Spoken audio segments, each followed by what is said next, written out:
Hi friends, எல்லாருக்கும் வணக்கம். So இந்த வீடியோவில் என்னுடைய மார்னிங் ஸ்டடி விலாக் தான் பார்க்க போகிறேங்க.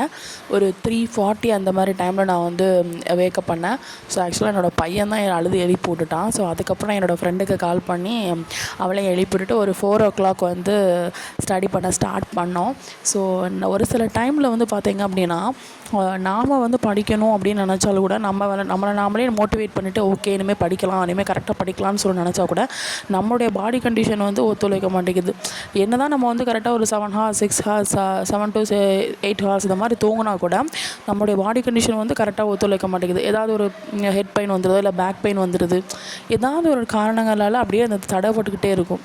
ஸோ ஒன்றே மைண்டில் வச்சுக்கோங்க, எவ்வளோ தடைப்பட்டாலும் நீங்கள் ஃபஸ்ட்டு நல்லா தூங்கி ரெஸ்ட் எடுத்துக்கோங்க. ஏன்னா நம்ம வந்து எவ்வளோ ஃப்ரெஷ்ஷாக இருக்கோமோ அப்போ வந்து ஒரு 2 hours படிக்க வேண்டிய ஒரு லெசனை 1 hourலேயே படித்து முடிச்சிடலாம். ஸோ அந்த அளவுக்கு வந்து நாம் வந்து மைண்டுக்கு ரெஸ்ட் கொடுத்தா தான் அது நம்மளை வந்து கரெக்டாக ஒழுங்காக படிக்க வைக்கும். ஸோ அதனால் நீங்கள் இதை மட்டும் மைண்டில் வச்சுக்கோங்க, நல்ல ரெஸ்ட் எடுத்துக்கோங்க. என்கிட்ட சொல்கிறவங்க வந்து நிறைய பேர் சொன்னது என்னென்னா, நீங்கள் இந்த மாதிரி நைட் ஸ்டடி விலாக் போடாதீங்க, இந்த மாதிரி நீங்கள் போட்டிங்கன்னா மற்றவங்களும் இதே மாதிரி ஃபாலோ பண்ணுவாங்க. ஸோ அப்போ அவங்களுக்கும் இது மாதிரி ஹெல்த் இஷ்யூ வரும், எனக்கும் வந்திருக்கு அப்படின்னு சொல்லி நிறைய பேர் சொன்னாங்க. ஸோ அதனால தான் நான் சொல்கிறேன், ஸோ ஹெல்த்தை ஃபஸ்ட்டு பாருங்கள். ஸோ அப்போ தான் உங்களுடைய மைண்டு, உங்கள் பாடி எந்த அளவுக்கு ஹெல்த்தாக இருக்கும் அதே மாதிரி தான் உங்கள் மைண்டு ஃப்ரெஷ்ஷாக இருக்கும்.